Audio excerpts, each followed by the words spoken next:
This happened during a late-night drive I took alone. I was heading back home after visiting a friend, and it was already past midnight. The roads were mostly empty, and I had been driving for a couple of hours straight without stopping. At some point, I realized I was getting low on gas. Not dangerously low yet, but enough that I didn't want to risk passing the next station. I checked my GPS and saw one coming up in a few miles. It was the only one for a long stretch, so I didn't really have a choice. As I got closer, I started noticing how empty everything around it was. No nearby houses, no other businesses, just that one station sitting off the side of the road. When I pulled in, the place immediately felt off. The lights were on, but they weren't bright. They had this dull, flickering glow that barely lit up the area. The parking lot was completely empty. No cars, no people, nothing. I slowed down as I drove in, almost instinctively. Something about it didn't feel right. I parked near one of the pumps and turned off the engine. For a few seconds, I just sat there, looking around, listening. There was no sound, not even the usual background noise you get at night. No distant traffic, no insects, nothing. Just silence. I told myself I was overthinking it, so I grabbed my card and stepped out. The air felt colder than it should have been. Not freezing, just noticeably colder than outside the car. I shut the door and the sound echoed slightly, which only made the silence feel heavier. I walked over to the pump and started filling up. While I was standing there, I looked toward the store.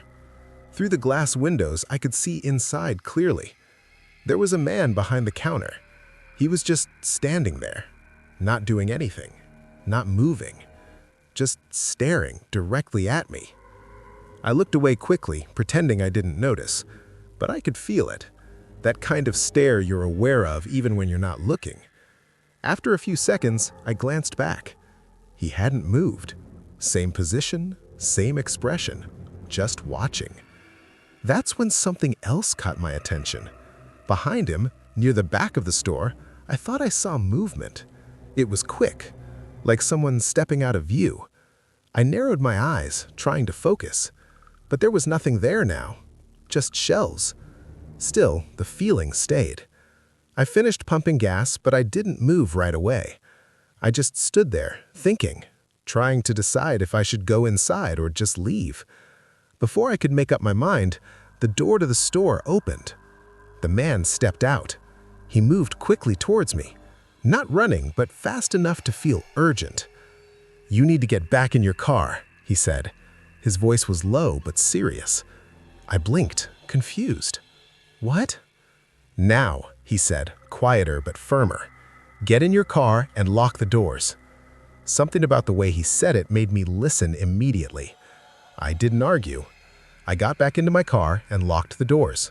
My hands moved faster than my brain could process. He stayed outside for a moment, looking around.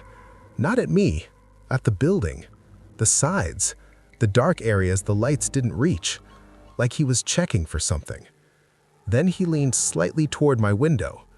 "You don't leave yet," he said. "Just wait."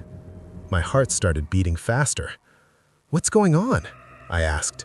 He didn't answer right away. He kept scanning the area. Then he kept quietly. "There's someone behind the building." My stomach dropped. "What do you mean?" "He saw him on the cameras," he said. "He's been walking back there for a while, just pacing." I instinctively glanced toward the side of the building. It was completely dark. The lights didn't reach that far.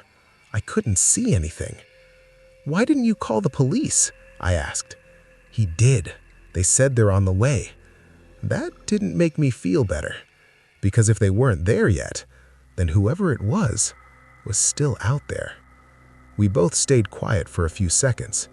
Then I asked something I didn't expect myself to ask. "Why didn't you just stay inside?" He hesitated, then said, "Because he already tried the back door." My chest tightened. "What?" "He was trying to get in," he said. "He stopped when he saw me." I felt a chill run through me. That meant this wasn't random. This wasn't just someone passing by. They were watching the place, waiting. Then, suddenly, a loud metallic bang from the side of the building. I flinched hard. The sound echoed across the empty lot. The man turned his head immediately toward it. Then another bang, closer this time, like something hitting the dumpsters. My breathing got shallow.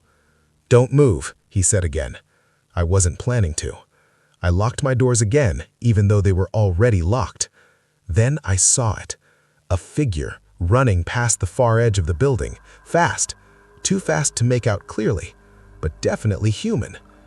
The man stepped back. "Stay in the car," he said, more urgently this time. He started walking quickly back towards the store, but before he reached the door, the figure appeared again, this time closer, near the pumps. I froze. The figure stopped for a second, just standing there, looking toward my car. I couldn't see their face, just a dark silhouette, still, watching. Then they started walking towards me, slowly. Every step felt deliberate, like they weren't in a rush anymore, like they knew I couldn't go anywhere. My heart was pounding louder than I could hear it. I reached for my keys even though I was already inside. I didn't know what I was thinking. The clerk at the store turned back around, noticing what was happening. He shouted something, but I couldn't make it out. The figure didn't stop. They kept walking, closer, closer. Then, suddenly, bright flashing lights from the road. Police. The figure froze instantly. For a split second, everything felt completely still. Then they turned and ran, fast, disappearing into the darkness behind the building. The officers pulled in quickly and got out, heading that direction. Everything happened fast after that. More lights, more movement, voices. But I stayed in my car the entire time. I didn't move, didn't unlock the doors, didn't even lower the window. Eventually, the clerk came back out. He knocked lightly on my window. "It's okay, you're good to go."